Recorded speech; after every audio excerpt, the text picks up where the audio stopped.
Most of the algebra we will be doing is the algebra of real numbers. Therefore, it is really important to understand and really grasp this concept. So, real numbers can be divided into two categories. On the one hand, we have rational numbers, and on the other, we have irrational numbers. And rational numbers can be divided even further to either integers or non-integers.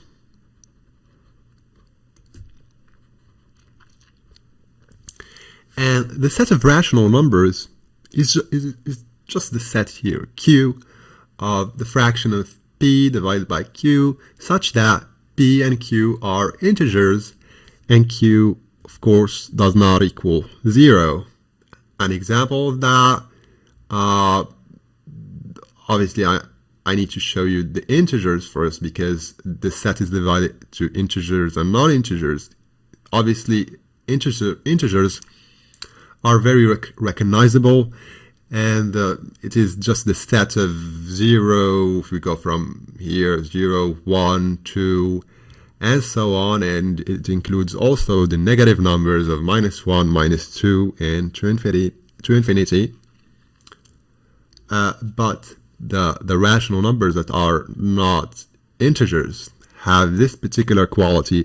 Either they are terminate the decimal form. Their decimal form is either terminating or repeating.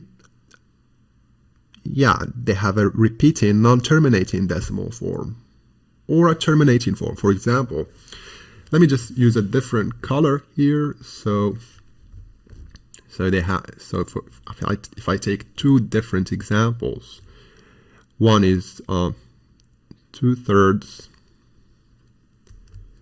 and the other is just 1/4.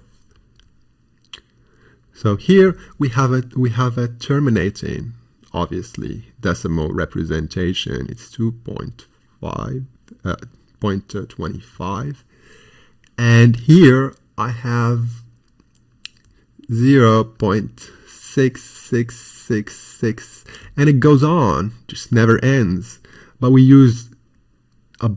actually add a bar above 6 to just say that this 6 just goes on forever, and it repeats forever. Irrational numbers are a little bit different in the sense that if I took, for example, the square root, let me just change the color here, and I take the square root of 2,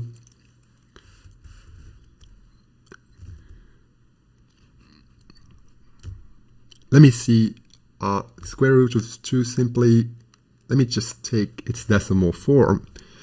It's 1.4142, and it goes on forever, but you can actually, you just don't see a pattern. Let me just continue here. You don't see a pattern. You don't see any pattern here. It is non-ending, non-terminating decimal form, decimal representation, and it is non-repeating. So that's actually the difference between the rational numbers that are non-integers and the irrational numbers, the set of irrational numbers. Obviously, there are other sets which are useful and we're going to be using, and we have here the set of natural numbers, and it starts from 1 and it goes on to infinity. The set of whole numbers, we just add 0 to the set of natural numbers, and we refer to this set by z plus. And yeah, obviously that's pretty much all we have here today. I hope I see you in the next lesson where I'm going to be simplifying numerical expressions.